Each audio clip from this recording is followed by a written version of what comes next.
Baiklah,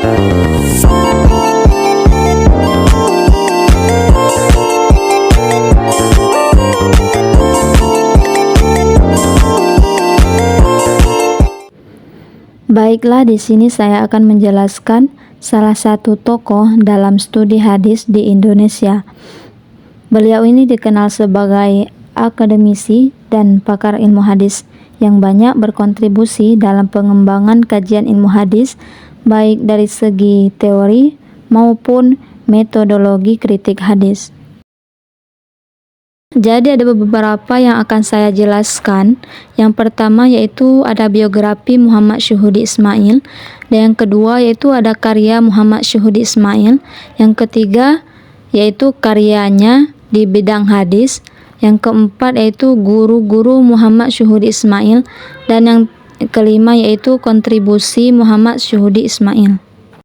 Yang pertama yaitu biografi Muhammad Syuhudi Ismail. Nama lengkapnya adalah Muhammad Syuhudi Ismail. Beliau dilahirkan pada tanggal 23 April 1943 di Rowo Kangkung, Lumajang, Jawa Timur. Syuhudi merupakan putra kedua daripada pasangan Haji Ismail dan Sufiatun. Kedua-duanya adalah saudagar yang taat dalam beragama. Bapaknya bernama Haji Ismail bin Mistin bin Soemoharjo yang berasal dari suku Madura dan meninggal dunia pada tahun 1994 Masehi. Sedangkan ibunya bernama Sufiatun binti Ja'far yang berasal dari suku Jawa dan meninggal dunia pada tahun 1993 Masehi pada hari Ahad 19 November 1995, yaitu di Rumah Sakit Cipto Mangunkusumo, Jakarta. Syuhudi telah wafat dan dikebumikan pada hari Senin 20 November 1995 di tanah pekuburan Islam atau Arab Bontoala atau Ujung Pandang.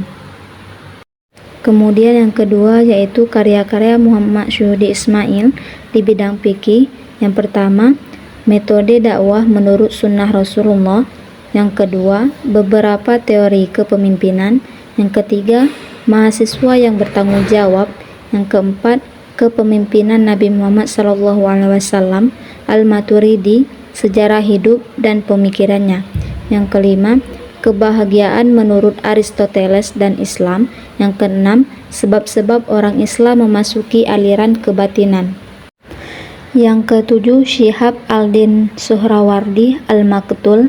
Yang kedelapan, Syah Waliullah Al-Dahlawi, pembaharu pemikiran Islam di India. Yang kesembilan, sistem pembinaan perguruan tinggi Islam swasta di Sulawesi Selatan.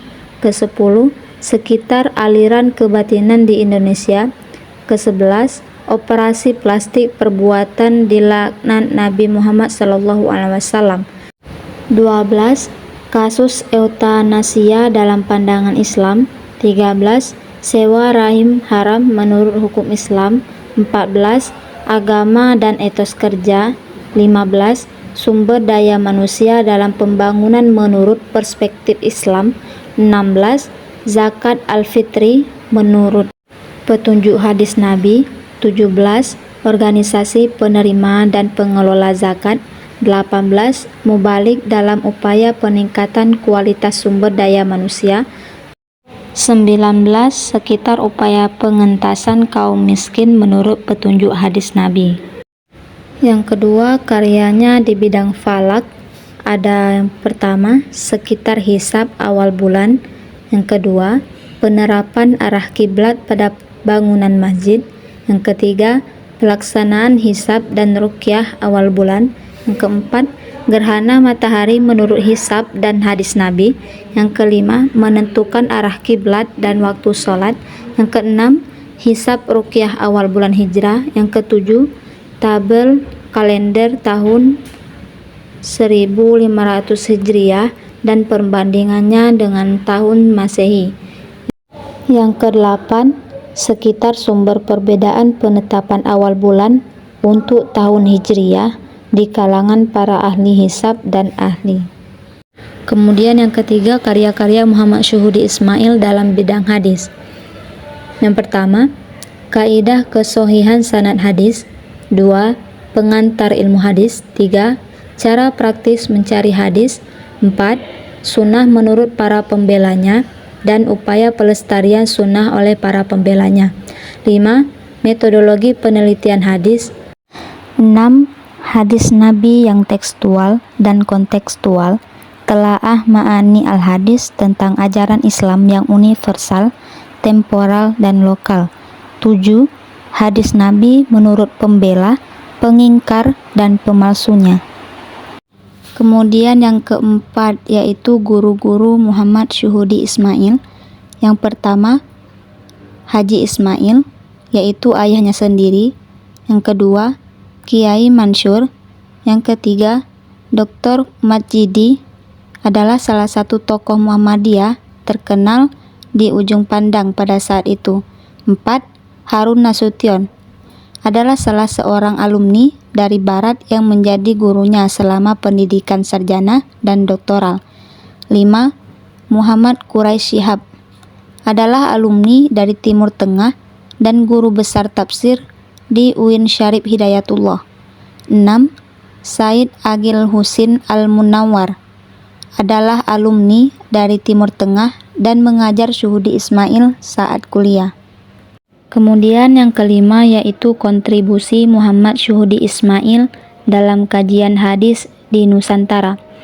Yang pertama, penelitian dan penulisan.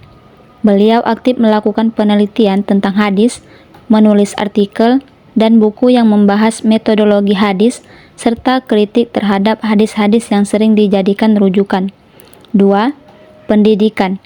Ia terlibat dalam pengajaran hadis di berbagai institusi pendidikan Islam, termasuk di pesantren dan universitas. Dengan cara ini, ia berkontribusi dalam mencetak generasi ulama yang paham akan ilmu hadis.